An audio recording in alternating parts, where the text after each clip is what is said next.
Subscribe करें और bell दबाएं ताकि कोई खबर रह न जाए।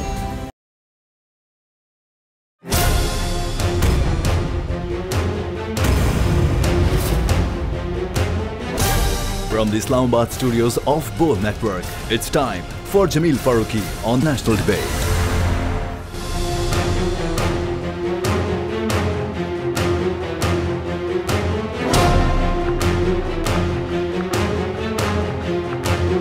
Good evening, welcome to National Debate. Opposition ये रोना रोती है कि हुकूमत को ठीक से हुकूमत करना नहीं आती, लेकिन अब तो एक आम आदमी भी ये बोलना शुरू हो गया है कि अपोजिशन को ठीक से अपोजिशन करना नहीं आती।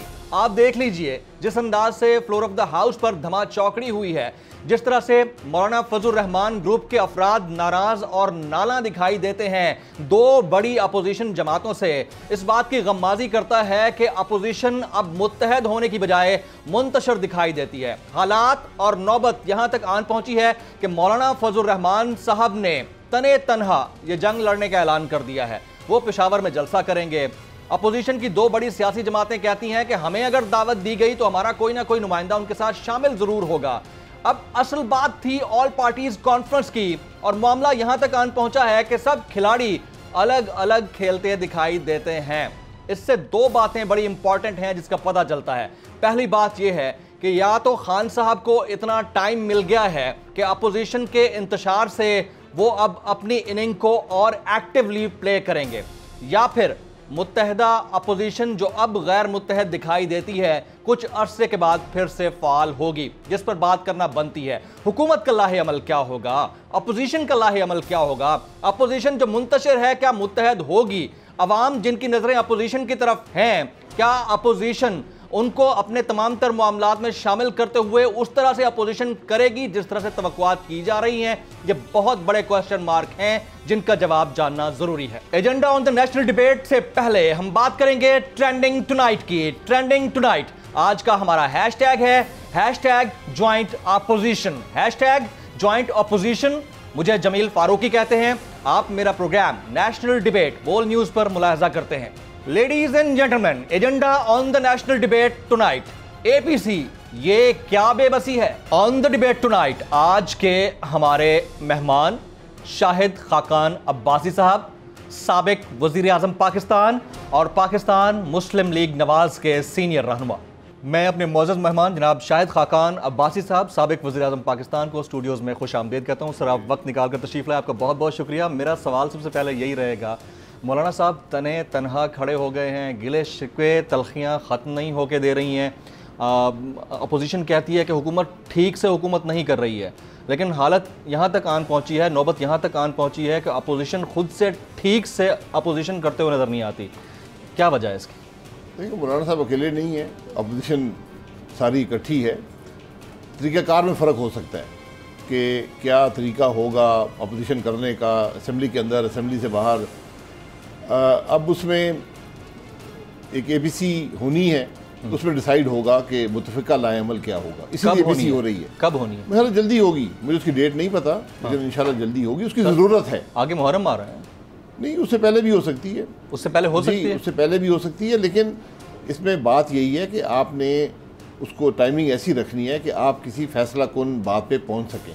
अभी तो हर जमात का अपना एक व्यू पॉइंट है, उसको इकट्ठा करके एपीसी में एक मुतफ़िका अपोजिशन का लाएमल बनाना पड़ेगा। आपने एक महीना पहले मेरे ही शो पे कहा था कि चंद दिन बाद हम एपीसी करने जा रहे हैं। मैंने कहा था ईद के बाद, मुझे उम्मीद है कि हो जाएगी। अब ईद के बाद ही होगी इंशाल्लाह। अब 7 सितंबर को मौलाना साहब पेशावर में जलसा करने जा रहे हैं, आप लोग जा रहे हैं उसमें? नहीं, जलसा मौलाना साहब ने किया है, उन्होंने दावत की, तो फिर हम मशवरा कर लेंगे कि जाना है या नहीं जाना।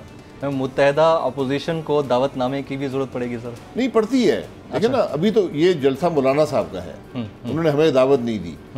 अगर उससे पहले एपीसी हो जाती है, क्योंकि एपीसी के बाद जो कुछ होगा वो मुतफ़िका ही होगा।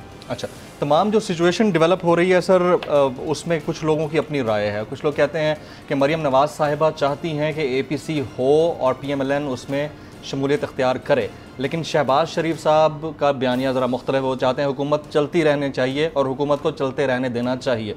क्या ऐसा कोई डिफरेंस है या लोग जो बातें कर रहे हैं अफवाहें हैं? नहीं, ऐसा कोई डिफरेंस नहीं है। पार्टी के सदर शहबाज शरीफ साहब हैं और जमात की रूह रवां जो हैं वो नवाज शरीफ साहब हैं और मुशावरत से हर फैसला होता है, तो ऐसा कोई डिफरेंस नहीं है। ये बात बड़ी वाज़ेह है कि ये हुकूमत अब नहीं चल सकती, ये मुल्क के मुफाद में नहीं है।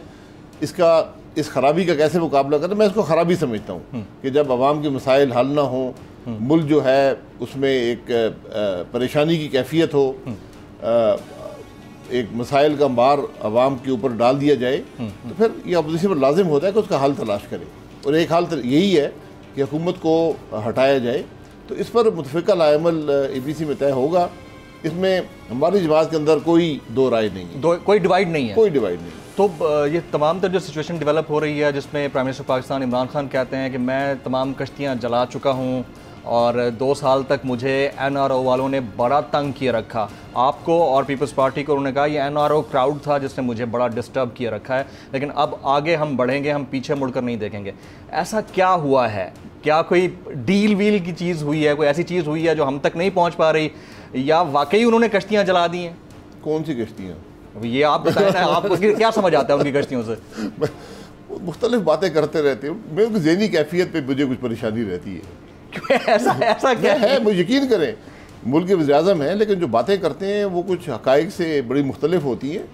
और जब वज़ीर-ए-आज़म झूठ बोलना शुरू कर दे, उसके वज़ीर झूठ बोलना शुरू कर दें, फिर मसला और संगीन हो जाता है। मतलब आज यही कैफियत है। कश्तियों के मामले पर भी वो झूठ बोल रहे हैं, आप ये कहना चाह रहे हैं? कौन सी कश्तियाँ थी उनके पास? इलेक्ट हो गए, जिस तरह भी हुए, असम्बली में हम सारे आ गए, अब मुल्क को चलाएं। आपको मुश्किल क्या है? अपोजिशन ने कौन सी मुश्किल पैदा की उनके लिए? NRO कौन से कानून के तहत होता है ये बता दें, किसने NRO मांगा उसका नाम बता दें। मैं तो PMLN की तरफ से 5 रुपये के स्टाम्प पेपर पे कल लिख के दे दूंगा उनको कि हमें NRO आपसे नहीं चाहिए, आप इत्मीनान से हुकूमत करें। अच्छा, आपको NRO किससे चाहिए? NRO खान साहब हमें चाहिए चाहिए ही नहीं है। अच्छा, हमने कभी NRO मांगा हो?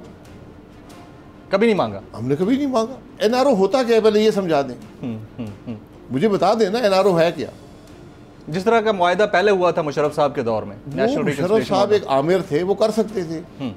ये तो मेरे ख्याल आमिर नहीं है, ज़हन तो आमरीत वाला है लेकिन आमिर नहीं है। तो शेख रशीद साहब फिर इतना बड़ा दावा क्यों कर रहे हैं कि 5 साल का मुआहदा करके गए हैं नवाज शरीफ साहब, और 5 साल का मुआहदा इसलिए करके गए हैं कि वो खान साहब को 5 साल चलने देंगे, उसके बाद पाकिस्तान वापस आएंगे। अगर वो गलत कह रहे हैं तो आप नेगेट कर दें। देखिए, यहाँ हुकूमत का मसला ये है कि हर आदमी अपने काम से बाहर बात करता है। इस आदमी का काम है रेलवे चलाए, वो बातें कर रहा है। अगर 5 साल का मुआहदा है तो दिखा दें। आप हमेशा कहते रहते हैं, और आपकी बात मैं बड़े गौर से सुनता हूँ, आप कहते हैं कि पाकिस्तान की तारीख में कभी शफाफ इंतखाबात नहीं हुए। 85 के बाद कम से कम मैं इसको खुद गवाह हूँ कि नहीं हुए। सीरियसली? जी। तो नवाज शरीफ साहब ने 3 टर्म्स के लिए मुंतखब हुए थे, वो ठीक नहीं था? मैं शफाफ इंतखाबात की बात कर रहा हूँ, मैं ये नहीं कह रहा हूँ कि मैनिपुलेटेड इलेक्शंस हुए हैं। ठीक है, जैसे भी हुकूमतें बन गई हैं। अब आप माजी को कुरेदना चाहते हैं तो एक कमीशन बना दें, वही सब हकायक आपके सामने आ जाएंगे। Truth commission. हम किसी को सजा नहीं देना चाहते, कौन क्या करता रहा है वो हकायक आ जाएंगे। लेकिन मैं कम से कम माजी में रहने वाला आदमी नहीं हूँ, लेकिन मैं माजी से सबक हासिल करने वाला आदमी हूँ। और सबक माजी का ये है कि इलेक्शंस को अगर आप मैनिपुलेट करेंगे, शफाफ इलेक्शन नहीं होंगे, मुल्क में जमहूरियत नहीं होगी और मुल्क तरक्की नहीं करेगा। ये पिछले 35 साल का सबक है। अगर मैनिपुलेटेड इलेक्शंस थे और उसके नतीजे में कोई शख्स इलेक्ट हो जाता है और वज़ीर-ए-आज़म मुंतखब हो जाता है, गो कि आप खुद भी फिर बाद में वज़ीर-ए-आज़म रहे, तो क्या वो ठीक था जो हुआ? या ठीक था गलत था, वो हो गया ना। अच्छा, अब उसको आप नफ़ी तो नहीं कर सकते।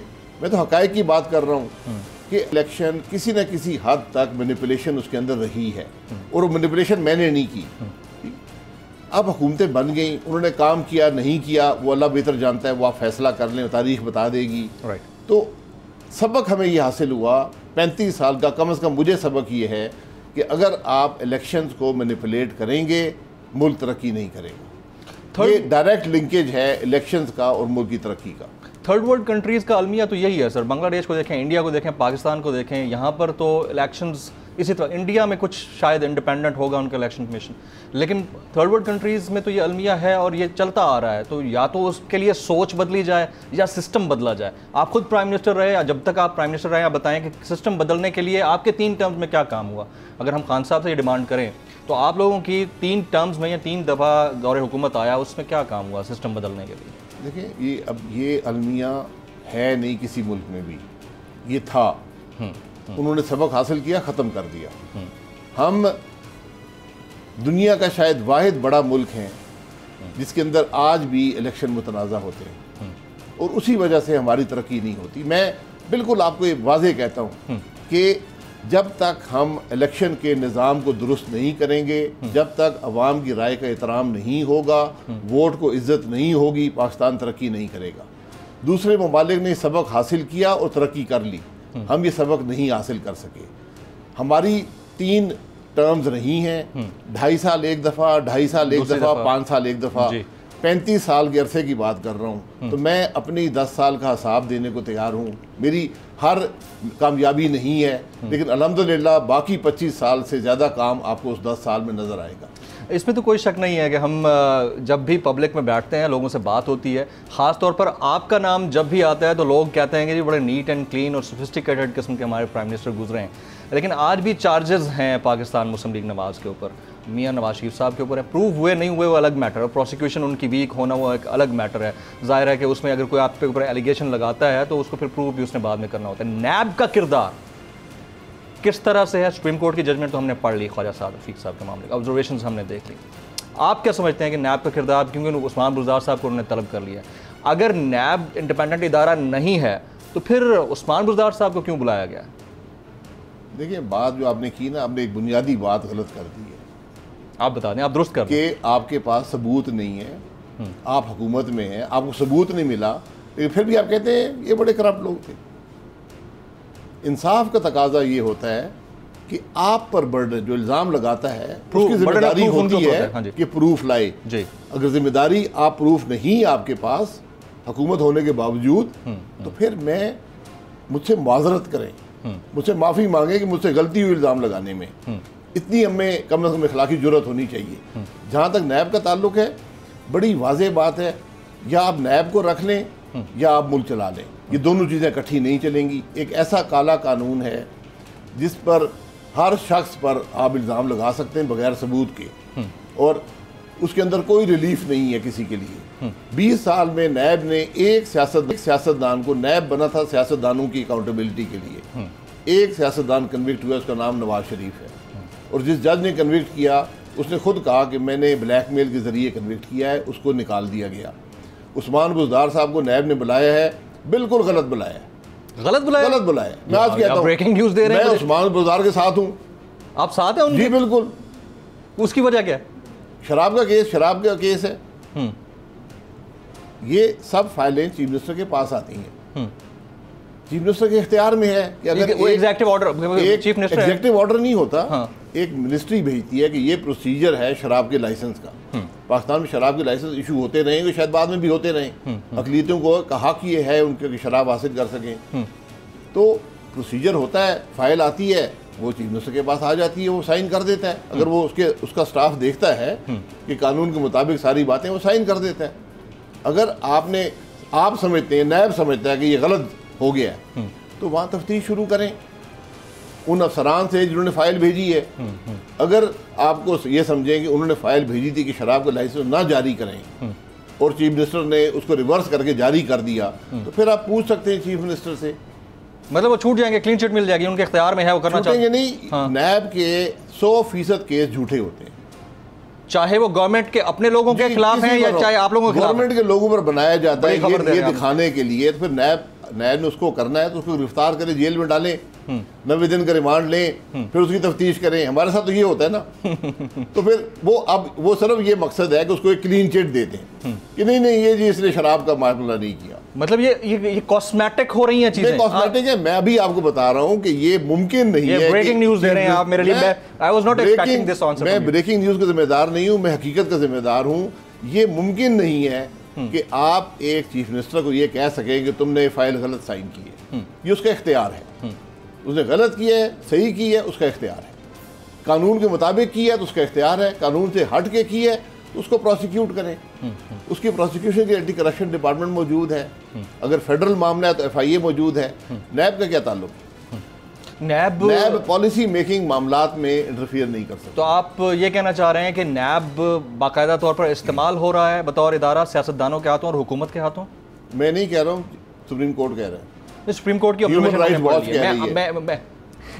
मैं तो देखिए, मैं तो खुद एक नैब का एक्यूज हूँ ना। हाँ। 3 रेफरेंस मेरे खिलाफ हैं। मैं क्या कह सकता हूँ?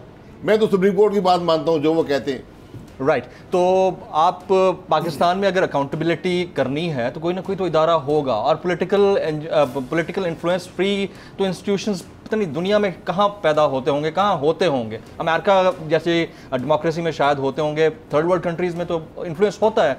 तो हम बिल्कुल ये तो नहीं कह सकते कि इदारे को ख़त्म कर दिया जाए, कुछ ना कुछ तो काम होते रहना चाहिए। अकाउंटेबिलिटी करनी है ना। नैब किसकी अकाउंटेबिलिटी करता है?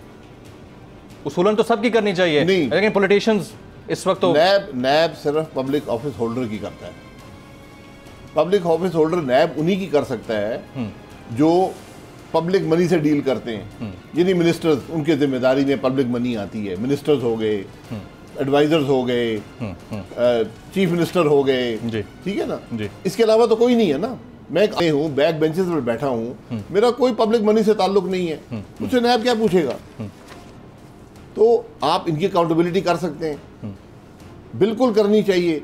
महकमे मौजूद हैं हुकूमत के अंदर, ऑडिट पैरास बनते हैं, पब्लिक अकाउंट कमेटी मौजूद है जो पार्लियामेंट का इदारा है, तमाम पार्टियां बैठती हैं, FIA है, ये इदारे मौजूद है, FBR है। अगर आपने वाकई करप्शन पकड़नी है ना, क्योंकि करप्शन का एक असूल है, आप पैसा बना सकते हैं, छुपा नहीं सकते। FBR को इस्तेमाल करें, सारी अकाउंटेबिलिटी हो जाएगी। 1 साल में पूरे पाकिस्तान की अकाउंटेबिलिटी कर दें, क्योंकि मैंने हिसाब लगाया है जी, तकरीबन 400 लोग बनेंगे, 400 जो पिछले अदवार में मैं कहता हूँ शायद 85 तक, ये 400 से 600 लोग बनेंगे जिन्होंने पब्लिक मनी से डील किया। ठीक, उनको बुला के पूछ लें। अच्छा मुझे बताएं, एक सवाल बड़ा पब्लिक में ज़ोर शोर से पूछा जाता है, क्या आप लोग as an opposition friendly opposition कर रहे हैं?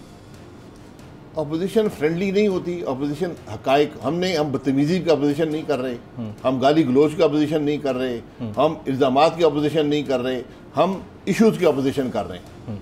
मुल्क में आटे का बुरहान इशू है, मुल्क में महंगाई इशू है, मुल्क में बेरोज़गारी इशू है, मुल्क के अंदर तरक्की का ना होना इशू है, मुल्क में ग्रोथ रेट का ख़त्म होना इशू है, हाई इंटरेस्ट रेट इशू है, हुकूमत की करप्शन इशू है। हर चीज़ को हमने हाईलाइट किया है। बदकिस्मती से ये वाहिद हुकूमत है जो पार्लियामेंट को नहीं चलने देती। ऐसी हुकूमत मैंने आज तक नहीं देखी। पार्लियामेंट के अंदर आज तक 2 साल में कोई सब्सटेंशियल डिबेट नहीं हो सकी। हुकूमत एडजर्न करके भाग जाती है, बोलने का मौका नहीं देती। फिर हमें जाना पड़ता है प्रेस कॉन्फ्रेंस में, हमें आना पड़ता है आपके पास, तो यहाँ बात करते हैं। यही अपोजिशन है। मैं आपके बैठा हूँ, अपोजिशन कर रहा हूँ। लेकिन सर आपके ऊपर आपकी साथी जमातें यानी अपोजिशन की दीगर जमातें इल्ज़ाम लगाती हैं कि आप हुकूमत के सहूलतकार हैं, जब बिल पास कराना होता है, कानून बनना होता है, आप साथ देते हैं उनका, अदरवाइज आप जॉइंट अपोजिशन के तौर पर एक साथ बैठ नहीं पाते। जो मुल्क के मुफाद में चीज़ें हैं, ये हमारा हम पर लाजिम है कि उसको सपोर्ट करें। ये opposition for the sake of opposition नहीं होती। ये आपने बड़ी ज़बरदस्त बात की कि जो मुल्क के मफाद में चीज़ें उन पे साथ होना चाहिए। लेकिन इस पे मेरा मैं उसमें इस्लाह भी करूंगा, उसकी सपोर्ट भी करूंगा। इस पे मेरा एक काउंटर क्वेश्चन होगा ख्वातीन हज़रात, यहाँ वक्त एक ब्रेक के बाद जब वापस आएंगे तो शाहिद खाकान अब्बासी साहब से ये सवाल पूछना बनता है कि जब अपोजिशन फ्रेंडली नहीं है और आप लोगों ने ये तय कर रखा है कि इशूज़ बेस्ड पॉलिटिक्स होनी चाहिए, तो फिर वो वाला मिसरा कि action speaks louder than words, वो फिर सादे क्यों आता है? बात होगी ब्रेक के बाद, साथ रहिएगा हमारे।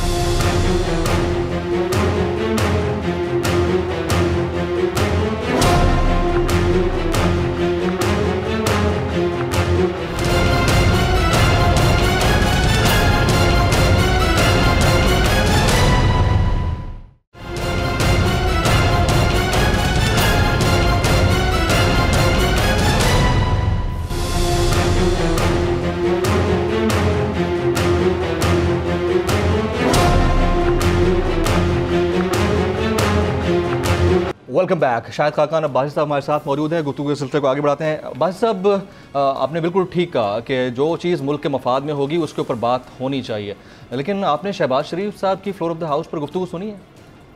कौन सी गुफ्तगू? कश्मीर से मुतालिक और वज़ीर-ए-आज़म पाकिस्तान से मुतालिक। उन्होंने कहा कि वो पाकिस्तान के सफ़ीर कम नज़र आते हैं, वो दुश्मन मुल्क के सफ़ीर ज़्यादा लगते हैं। ये उनकी राय है। राय है, वो अपोजिशन लीडर है सर। अपोजिशन राय होती है। हर वो बात जिससे दुश्मन मुल्क को फायदा होता है उससे भी तो बचना चाहिए ना। तो अगर इससे बचने की ज़रूरत थी तो मशवरा किया जाता, हुकूमती पॉलिसी पर मशवरा होता है जब आप कोई बड़ा काम करने जाएं। कश्मीर वो वाहिद इशू है जो पाकिस्तान में गैर मुतनाज़ा था। मैं फिर था का लफ्ज़ इस्तेमाल करूँगा। आप समझते हैं कि अब बना दिया गया? मुतनाज़ा बना दिया गया है इस हुकूमत के रवैये की वजह से। यही बात शहबाज साहब ने फ्लोर ऑफ द हाउस पे की है। नहीं, शहबाज साहब ने फ्लोर ऑफ द हाउस पर यह बात कही है, लेकिन उन्होंने बाकायदा तौर पर यह कहा कि कश्मीर के ऊपर हुकूमत ने कुछ नहीं किया। अगर इस हुकूमत ने कुछ नहीं किया तो मुझे ये सवाल करना है कि जब मोदी नवाज याराना था, दोस्ताना था, मोदी साहब यहाँ तशरीफ़ लेकर आते थे पाकिस्तान में, उस वक्त तो बड़ी ज़बरदस्त दोस्ती थी। आप लोगों ने उस वक्त क्यों नहीं आज़ाद करा दिया कश्मीर? देखिए, मैं कश्मीर ऐसा मसला है, मैं इस पर बात नहीं करूँगा। मैं कर सकता हूँ तो फ्लोर ऑफ द हाउस पे आप ही के लीडर बात मैं कर देता हूँ। ये वही मोदी है जो आपके घर चल कर आया था। आप उसकी मिन्नतें कर रहे हैं 3 साल से, आपको मुलाकात की वक्त नहीं मिला। इन बातों को रहने दें। कश्मीर के इशू को मुतनाज़ा मुल्क के अंदर मत बनाएं। अगर आपके मुल्क के अंदर कश्मीर का इशू कमज़ोर होगा तो दूसरे भी नहीं सुनेंगे। इस हुकूमत को इस बात का एहसास नहीं है। इन्होंने कश्मीर को भी मुतनाज़ा कर दिया है। ये फ़र्क है। मुतनाज़ा किसी तौर पर अपोजिशन ने भी किया है ना सर? इस अपोजिशन ने नहीं किया। हुकूमत पॉलिसी का तरीका ये होता है, ख़ास तौर पे गैर मुतनाज़ा इशू पर आपने कुछ भी करना है, कोई इनिशिएटिव लेना है, हुकूमतें लेती हैं, ये स्टेट के मामलात होते हैं। जो कुछ हमने अपने ज़माने में किया वो स्टेट ऑफ पाकिस्तान ने किया है, उस पर दो राय नहीं होगी। जो ये भी करेंगे उसको अगली गवर्नमेंट ओन करेगी, आप उससे मुस्तस्ना नहीं हो सकते। तो आपने जो कुछ करना था अपोजिशन की तरफ हाथ बढ़ाते, बात करते। अगर आप खान साहब की जगह प्राइम मिनिस्टर होते हैं तो इस जो खुसूसी हैसियत ख़त्म हुई मकबूजा कश्मीर की, उसके बाद वाले मामला को आप किस तरह हैंडल करते हैं? पब्लिक सुनना चाहती है। मैं होता तो मैं तो जेल में होता। मुझे कहा जाता मोदी का यार ऐसे मिल के ख़त्म करा दिए। इतने अनॉयड हैं आप? मैं हकीकत की बात कर रहा हूँ। मैं हकीकत की बात कर रहा हूँ। अगर अच्छा इस चीज़ को अगर साइड पे रख के वैसे अगर आप होते तो आप क्या करते? आपके पास इख्तियारात होते? वैसे आपके इख्तियारात थे जब आप वज़ीर आज़म थे? अल्हम्दुलिल्लाह इख्तियारात थे, लेकिन आपने एक जगह ये बात कही है, इस वज़ीर आज़म से बहुत ज़्यादा आपने एक जगह एक बात कही है कि हमारे यहाँ इख्तियारात होते ही कम है। जब आप नैब से जी बिल्कुल कम होते नहीं होते, कम होते हैं, लेकिन आपके पास इख्तियारात थे। हम तो यही कह रहे हैं ना कि मुल्क में जो भी हुकूमत हो, आईन और कानून के मुताबिक इख्तियारात होने चाहिए। मैं इनकी जगह होता मैं आपको बता देता हूँ, मैं ये बॉर्डर्स बंद कर देता, मैं इंडिया से तमाम ताल्लुकात तोड़ देता, बिल्कुल खत्म कर देता। ये मेरी राय है, ये मेरी राय है एक शख्स के तौर पर। और उस दौरान मोदी साहब भी नवाज शरीफ साहब से मिलने नहीं होते अगर कोई ऐसी हैपनिंग होनी होती। मोदी साहब मिलकर चले गए थे, मोदी साहब मिलकर चले गए थे, उसका खमियाजा भी भुगत लिया गया, वो बात खत्म हो गई। अब आपने पूछा है सवाल कि अगर आप वज़ीर आज़म होते तो आपकी क्या राय होती? मेरी राय ये होती, प्लीज उसको मैं बता दिया जी। अगर कैबिनेट उसको मंजूर करती, तमाम स्टेक होल्डर्स मंजूर करते, तो मेरी राय ये होती कि इंडिया से तमाम ताल्लुकात तोड़ दें और बॉर्डर्स को सील कर दें। कोई राब्ता नहीं है, बिल्कुल खत्म कर दें राब्ते को, ब्लैकआउट हो जाता है। मकसद नहीं है ना। जब आप किसी पर एतमाद नहीं कर सकते, एक यूएन की सिक्योरिटी काउंसिल रेजोल्यूशन हैं, वो उसको वायलेट कर रहा है, तो फिर हमारा सफारती ताल्लुक भी खत्म हो जाना चाहिए, फिर दुनिया नोटिस लेती। सऊदी अरब के हवाले से वज़ीर ख़ारजा का बयान कैसे देखते हैं आप? समझ से बाहर है, गलत बयान है, दुरुस्त है या समझ से बाहर है? देखें, किसी भी दोस्त मुल्क के मुतालिक और ऐसा मुल्क जिससे आपके 73 साल के ताल्लुकात हों, और मेरा ख्याल है कि सबसे बेहतरीन रिलेशनशिप उस मुल्क से हमारी रही है, और आपने ऐसी बात कर दी किस मकसद के लिए? ये सफारती ताल्लुकात जो हैं वो सफारती सतह पर रहते हैं, वो पब्लिक में बयान नहीं किए जाते। इस हुकूमत को शायद ये भी पता नहीं है। इन कैमरा होती है, जिस तरह उन्होंने पीआईए के साथ किया। इन कैमरा नहीं होती। सफारती ताल्लुकात बड़े हसास होते हैं, उसकी बहुत से मामलात अशरों तक पब्लिक में नहीं आते, और आप ऐसी बातें बयान करना शुरू कर दें तो मेरी समझ से बाहर है। कम से कम वो बेहतर जानते होंगे। लेकिन वासी साहब, एक तरफ कहा जाता है कि कश्मीर के मामले के ऊपर सख्त डिसीजन लेने चाहिए। अगर वो डिप्लोमेटिकली अपने एंड से एक अलग अंदाज से सोच रहे हैं, जाहिर है उनके साथ पॉलिसी मेकर्स भी ऑन बोर्ड होंगे। ऐसे तो नहीं गई होगी बात, तो फिर बात गलत कैसे हो सकती है? सऊदी अरब ने आपके बारे में कोई गलत बात की है? नहीं, वो कहते हैं कश्मीर के मामले पर खुलकर हमारा साथ नहीं दिया। वो अगर देंगे, आपने कोशिश की है, ये एक बात हो सकती है। ये काबिल बहस बात है। आप जब बात करते हैं सफारती मामलात में आपको सपोर्ट नहीं मिला तो ये आपकी फेलियर है। दूसरे मुल्क की फेलियर तो नहीं है ना, ये आपकी फेलियर है। आप अपनी फेलियर को एडमिट कर रहे हैं। राइट। कोरोना के ऊपर स्मार्ट लॉकडाउन और स्मार्ट लॉकडाउन के बाद अभी आपके और हमारे सामने हैं चीज़ें, बेहतर पॉलिसी थी वज़ीर-ए-आज़म पाकिस्तान की, या हम तुक्के से निकल गए हैं इस मामले से? हुकूमत की कोई पॉलिसी नहीं थी, ना उस पर कभी इम्प्लीमेंटेशन हुई। ये अल्लाह का करम है कि हम पर वो सख्ती नहीं आई जो अमेरिका पर आई है या ब्राज़ील पर आई है, ऐसे ममालिक पर आई है।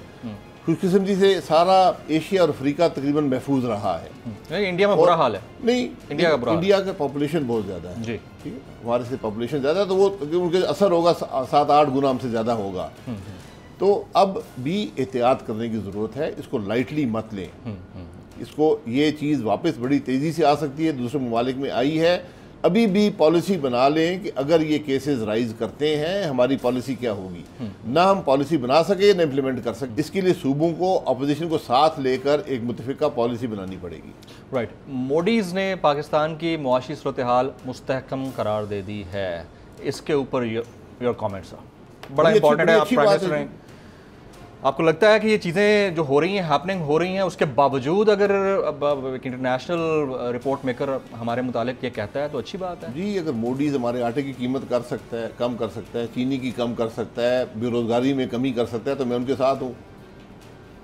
पाकिस्तान का अलमिया ये है कि यहाँ पर हर बात माफियाज पर डाल दी जाती है। प्राइम मिनिस्टर पाकिस्तान इमरान खान बार बार यही कहते हैं कि माफिया मुझे चलने नहीं दे रहा, और उनके इर्द गिर्द भी कुछ उसी किस्म के लोग बैठे हैं। उसके बारे में आप क्या कहें? नहीं, बिल्कुल ठीक कहते हैं, माफिया उनके टेबल में बैठे हुए हैं। मसला शुगर माफिया, आटे का माफिया, दो बड़े माफिया तो ये हैं। आज आटा जो है वो उस कीमत पे जहां पर हमारे ज़माने में चीनी थी, आटा उससे महंगा बिक रहा है। ये आप कभी सोच सकते थे? होना तो नहीं चाहिए, नहीं होना नहीं चाहिए, तो मेरा कसूर है। तो आप लोग इस पे अपोजिशन करें ना सर। जी, तो अपोजिशन कर दी है ना, हम तो बात करते हैं, हर रोज़ बात करते हैं। जब हुकूमत ना अवाम के मसाइल को समझे, उनको हल करने की कोशिश ना करे, तो उसका मैं तो जिम्मेदार नहीं हूँ ना, फिर हुकूमत जिम्मेदार है। और प्राइम मिनिस्टर ये कहते हैं मुझे माफिया चलने, कभी कहता है मुझे अपोजिशन चलने नहीं देती, कभी कहता है माफिया चलने नहीं देते। तो बहाने से काम नहीं चलेगा। अगर आपको नहीं चलने देते फिर छोड़ें, घर जाएं, फिर इलेक्शन कराएं, पाकिस्तान के अवाम को मौका दें। ये बात तो आपको करनी चाहिए ना कि वो छोड़ें, और अगर नहीं चलने दिया जा रहा तो छोड़ें और घर। मैं तो कर रहा हूँ ना, मैं तो कर रहा हूँ, रोज करता हूँ। आपकी सारी जमात नहीं करती ना सर? खुल के सारी जमात करती है, सारी जमात करती है। देखिए, प्राइम मिनिस्टर खुद कह रहा है कि मैं बेबस हो गया हूँ। कभी प्राइम मिनिस्टर कहते हैं खुराक का बुरहान आ रहा है, कभी कहते हैं चीनी का बुरहान आ रहा है, कभी कहते हैं कोरोना। 2 दफा उन्होंने कोरोना का बड़े सख्त महीना गुजरेगा, हमेशा रिवर्स हुआ। तो मैं तो प्राइम मिनिस्टर कहता हूँ हर महीने बयान दे दिया करें कि खुराक का बुरहान आ रहा है, इंशाल्लाह नहीं आएगा, कोरोना आ रहा है वो भी नहीं आएगा। तो ये कुछ उल्टा होता है जो कुछ वो फरमाते हैं। फिर उनसे कहते हैं कि वो हर वो चीज जो सीधी होनी हो उसके बारे में उलट कह दिया करें ताकि सीधी हो जाए। पहली तारीख को एक तकरीर कर दिया करें और ये बयान कर दिया करें, तो इंशाल्लाह वो काम उस महीने नहीं होगा। वैसे पेट्रोलियम माफिया तो है, पेट्रोलियम मसनूआत की कीमतों के मामले के ऊपर वो तो हमने देख लिया जिस तरह पेट्रोल पंप्स होते हैं। ये गवर्नेंस का फेलियर है या फिर माफिया वाकई इतना स्ट्रांग है कि वो चलने नहीं देता किसी भी गवर्नमेंट को? देखिए, फेलियर हुकूमत का होता है कि आप फैसले नहीं कर पाते। माफिया हमेशा आपकी नलायकी से, आपकी इनकॉम्पिटेंस से, आपकी करप्शन से फ़ायदा उठाता है। तो जब माफिया कैबिनेट के टेबल पर बैठे होंगे, वो कंट्रोल करेंगे कैबिनेट मिनिस्टर्स को, वो डिसीजन मेकिंग को कंट्रोल करेंगे, तो फिर मुल्क नहीं चलता। फिर यही होता है जो हो रहा है। उस्मान बुज़दार साहब बतौर चीफ मिनिस्टर पंजाब, खान साहब कहते हैं मुतहर्रिक तरीन शख्सियत हैं, आपके कमेंट्स? नहीं, मुतहर्रिक तरीन है, उन पे 270 अरब के ऑडिट पहले बने हैं और मैं उसमें उस्मान बुज़दार साहब के साथ हूँ। और वो ऑडिट पहले मुकम्मल तौर पे झूठे हैं और गलत हैं। अच्छा, क्योंकि उन्होंने काम तो कोई किया नहीं है। अगर आप काम नहीं करेंगे तो 270 अरब की करप्शन कैसे होगी? मुझे उस्मान बुज़दार साहब, इमरान खान साहब, दोनों ये एक ही कवाश के लोग हैं। ये बता दें इन्होंने 2 साल में कौन सा मुस्बत काम मुल्क में किया? एक काम बता दें। अब ये आप बता दें। मैं उनसे नहीं पूछता, मैं आपसे पूछता। मैंने लास्ट शो में भी यही कहा था कि मुझे तो 2 में से एक काम, वैसे तो छोटे मोटे बहुत होंगे, एक काम तो वो शॉपिंग बैग्स पे पाबंदी वाला नजर आता है। वो तो मैं सरताज गुल साहिबा के साथ जी, वो आप जरताज गुल को चीफ मिनिस्टर पंजाब लगा दें, बेहतर परफॉर्मेंस। ये नया लाहौर के जो अब प्रोजेक्ट के हवाले से बात कर रहे हैं, अर्बन प्रोजेक्ट, ये कैसा इनिशिएटिव है? जी, बड़ी इतना पैसा कहाँ से आएगा? बड़ी अच्छी बात है। अगर हुकूमत ने लैंड डेवलपमेंट शुरू कर देनी है तो अच्छी बात है। ये मेरा ख्याल है मलिक रियाज साहब ये काम बेहतर कर लेते हैं, DHA बेहतर कर लेता है, बहुत से प्राइवेट डेवलपर्स हैं वो बेहतर काम कर लेते हैं, तो उनको दे दें, वो बेहतर कर देंगे। हुकूमत तो करप्शन ही होगी वहाँ पर। सर अब हुकूमत कुछ करेगी तो उसके ऊपर भी तनकीद, नहीं करती तो उसके ऊपर भी तनकीद। मैं नहीं तनकीद कर रहा, मैं ये कह रहा हूँ कि ये काम डेवलपमेंट के काम, कमर्शियल काम हुकूमत से बेहतर प्राइवेट सेक्टर करता है। उनको मौका दें, वो बेहतर चीज़ बना देंगे, बेहतर मैनेज कर देंगे। 2 साल में आपकी नज़र में उन्होंने कोई भी अच्छा काम नहीं किया? मैं सोचता रहता हूँ। अच्छा, सिर्फ शॉपिंग बैग नजर आए, इसके अलावा कुछ भी नहीं? आप बता दें, मैं उस पर यकीन कर लेता हूँ। PIA को सुपर हिट कर दिया पूरी दुनिया में। सारा पाकिस्तान, सारी दुनिया जानती है। सिविल एविएशन अथॉरिटी पाकिस्तान की पूरी दुनिया में सुपर हिट है। जी जी, माशाल्लाह, जितना पाकिस्तान को हमने इज्जत दी है इस सिविल एविएशन के जरिए, वो शायद कभी ना मिली हो।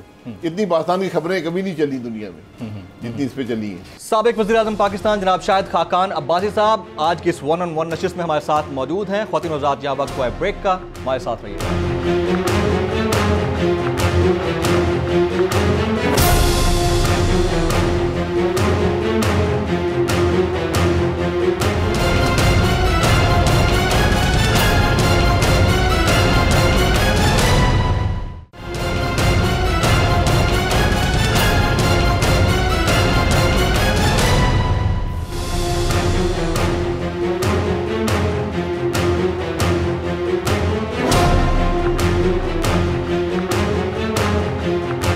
Welcome back. गुफ्तगू के सिलसिले को आगे बढ़ाते हैं। पाकिस्तान की पॉलिटिक्स बड़ी अजीब सी है अब्बासी साहब। यहाँ पर एक तो जो आते हैं वो कहते हैं कि हमें चलने नहीं दिया जाता, और फिर जो चल रहे होते हैं अपोजिशन भी उनके खिलाफ खड़ी होती है। ये सिस्टम का फेलियर है या फिर हमारे यहाँ चीज़ें बनी हुई ऐसी हैं कि जो उसमें आता है उसी का होकर रह जाता है? खान साहब ने भी तब्दीली का मंत्रा पढ़ा और 25 साल तक पढ़ते रहे, उसके बाद आए हैं तो तब्दीली तो कहीं हुकूमत, इत्तेहादियों और अपोजिशन के दरमियान धंसी हुई, जैसे रजिया गुंडों में फंस जाती है वैसे फंसी हुई नजर आती है। क्यों है? पाकिस्तान कब निकलेगा इन सारी चीज़ों से? ये रजिया नहीं है। अच्छा, ये बात पहले अच्छा, आप नाम बता दें फिर रजिया नहीं है तो दूसरी बात ये है जी कि अगर आप रोने धोने में लगे रहेंगे फिर काम कौन करेगा? हमने 5 साल हुकूमत की, हमारा एक बता दें हमने कभी रोना धोना किया हो कि माफिया नहीं चलने देता, लोग नहीं चलने देते, अपोजिशन नहीं चलने देती। यहाँ पर अपोजिशन असेंबली के बाहर 5 महीने धरना लगाकर बैठी रही, दुनिया की हर गाली निकाली, सरकारी दफ्तरों पर कब्जे किए, PTV पर हमला किया, हमने फिर भी नहीं कुछ बोले, हम काम करते रहे। तो गवर्नमेंट का काम होता है काम करे, रोना धोना ये अपोजिशन का काम होता है। आपकी नज़र में डेली बेसिस पे जो प्रेस कॉन्फ्रेंस होती हैं ये वक्त का ज़िया है, इनको काम से बिल्कुल वक्त का ज़िया है। प्रेस कॉन्फ्रेंस वो करता है जिस वो काम नहीं करता, वो काम उसको छुपाने के लिए कोई मीडिया मैनेजमेंट शुरू कर देते हैं। लेकिन मीडिया मैनेजमेंट से पाकिस्तान के मसाइल हल नहीं होंगे और बढ़ते जा रहे हैं। शहबाज शरीफ साहब मुल्क से बाहर जा रहे हैं? मुझे कम से कम मिली नहीं है। आने वाले दिनों में जी आज़ाद शहरी हैं, जा सकते हैं, कोई रुकावट मेरे ख्याल नहीं है। रुकावट हुई तो नहीं जाएंगे। नैब का प्रेशर है? नैब का प्रेशर किस? मरियम नवाज साहिबा तलब हुई हैं, उसके बाद नैब का प्रेशर हर उस शख्स पर रहता है जो हुकूमत के खिलाफ है, दबाने के लिए। नैब पॉलिटिकल इंजीनियरिंग का इदारा है, इसमें कोई दो राय नहीं है। आप चुप बैठे रहें, कोई नैब का नोटिस नहीं आएगा। आप एक तकरीर करें, एक TV प्रोग्राम करें, नैब के नोटिस आ जाएंगे। ये पॉलिटिकल इंजीनियरिंग हर दौर में होती रही है या सिर्फ खान साहब के दौर में? ये इस दौर में, इस दौर में हो रही है। नैब को आमिरों ने इस्तेमाल किया, बनाया आमिर ने, जनरल मुशर्रफ ने, उसने इस्तेमाल किया, कामयाबी से इस्तेमाल किया, सियासत की तहस नहस कर दी, लोगों को तोड़ा, हुकूमतें बनाई, अब वो फिर इसी काम के लिए इस्तेमाल हो रहे हैं। नवाज शरीफ साहब के वापसी के चांसेस? जब इलाज करवा लेंगे, 100% चांसेस हैं इलाज के बाद। इलाज के लिए गए थे, इलाज करवा कर आएंगे। कब तक एक्सपेक्टेड है? अब अल्लाह ताला सेहतयाब करे, उनको हमारी भी दुआएं हैं उनके साथ। लंदन में जो हाई कमिश्नर उनसे रिपोर्ट ले लें। अच्छा जी, आप तक कोई नहीं, मैं तो बता रहा हूँ ना। उनके 3 नहीं, आपकी बात तो होती होगी मियां साहब से, उनके 3 ऑपरेशन होने हैं, ये सब जानते हैं। उनको स्टेबलाइज कर लिया गया है, उसके बाद ऑपरेशन होने थे, लेकिन बदकिस्मती से कोरोना वहाँ पर है तो वहाँ पर सर्जरीज बंद हैं। जब तक कोई लाइफ थ्रेटनिंग बिल्कुल ना हो तो उस वक्त तक जब ये सर्जरी शुरू हो जाएगी, 3 ऑपरेशन होंगे, उसके बाद आ जाएंगे। वैसे सेहत कैसी है उनकी? नहीं, मैं स्टेबलाइज है ना, स्टेबल है। हाँ, जब यहाँ से गए थे वो रिपोर्ट्स भी हुकूमत के पास हैं। आपकी पार्टी के कुछ लोग जो है ना वो काफ़ी दिनों से बिल्कुल गायब हैं, जैसे आबिद शेर अली साहब, वेयर इज ही? आबिद शेर साहब इलेक्शन में इलेक्ट नहीं हुए थे, अपना कारोबार कर रहे हैं, एक आज़ाद आदमी है, वो अपना कारोबार मुल्क से बाहर है। जी, मुल्क से मेरे बाहर ही है जी। इसहाक डार साहब? इसहाक डार साहब भी इलेक्ट नहीं हुए, वो भी मुल्क से बाहर हैं। पाकिस्तान आकर अपने मुकदमात क्यों नहीं फेस करते? कौन से मुकदमात? अब वो तो अब आप वही कहेंगे झूठे, मैं बिल्कुल, आप तो वही कहेंगे ना झूठे। डार साहब पहले भी 2001 से 2008 तक मुल्क से बाहर थे, अब आप उन पे इल्ज़ाम लगा रहे हैं झूठे। तो मेरा तो हर एक को मशवरा है कि इन चोरों से बचें। खान साहब कहते हैं कि ब्यूरोक्रेसी उनको नहीं चलने दे रही, और मैं कुछ दिन पहले सुन रहा था शीरी मज़ारी साहबा ने खुलकर बोला कि हमारे कामों में अगर कोई मुदाखलत कर रहा है सबसे ज़्यादा तो ब्यूरोक्रेसी कर रही है। आप लोगों को भी अपने अदवार हुकूमत में ब्यूरोक्रेसी से मसाइल का सामना करना पड़ा, या ये सिर्फ इनको ही मसाइल का सामना करना पड़ रहा है? तो माफिया भी कर रहा है, अपोजिशन भी एनआरओ मांग रही है, किश्तियाँ भी जला दी हैं, ब्यूरोक्रेसी भी चलने नहीं देती।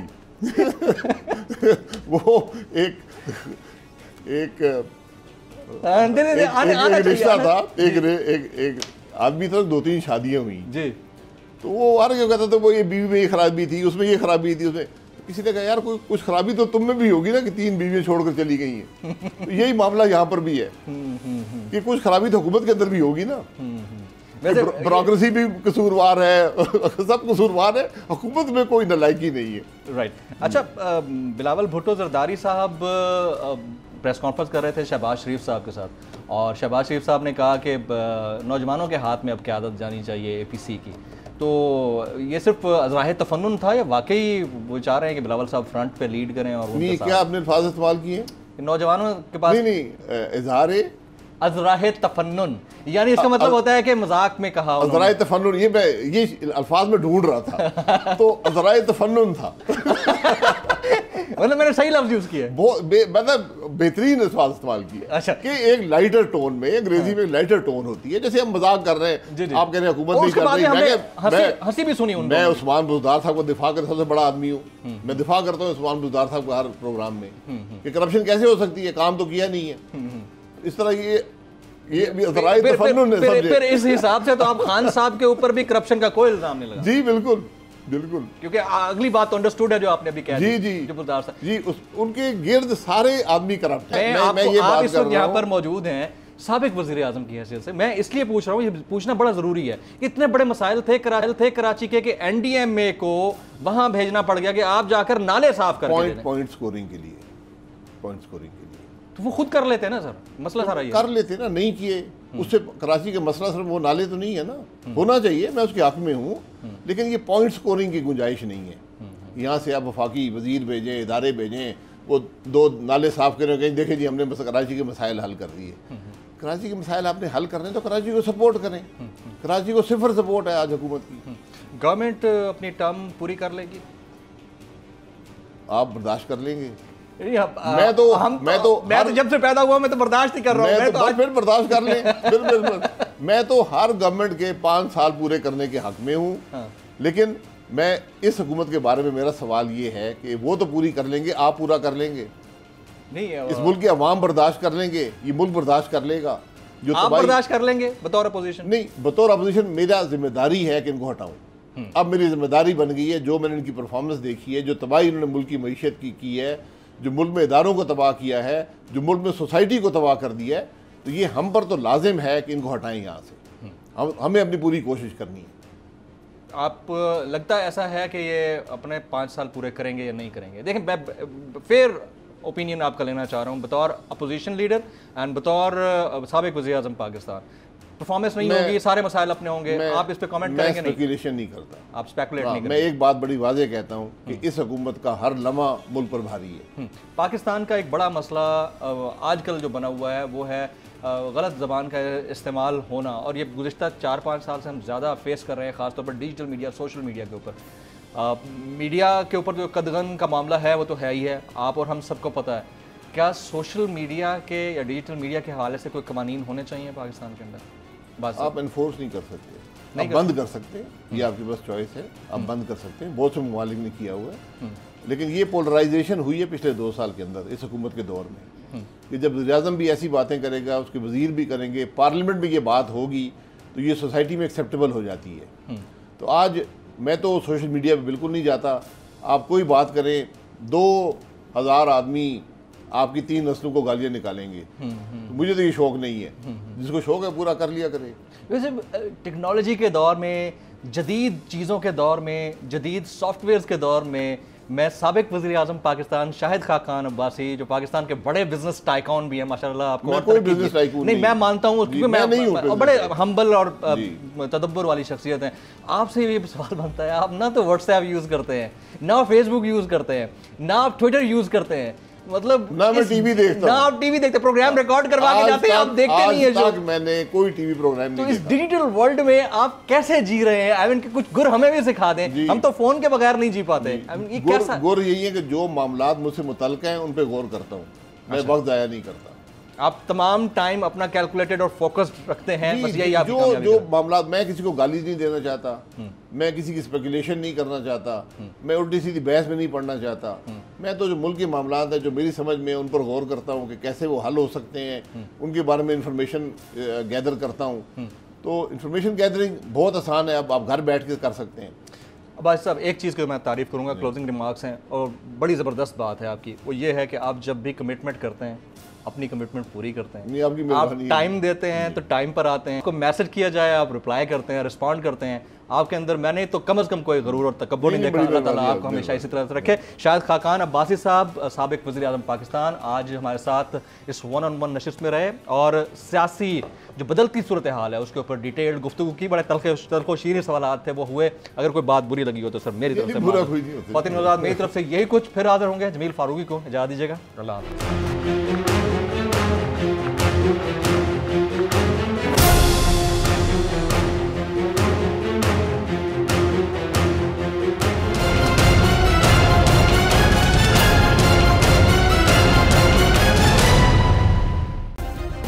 सब्सक्राइब करें और बेल दबाएं ताकि कोई खबर रह न जाए।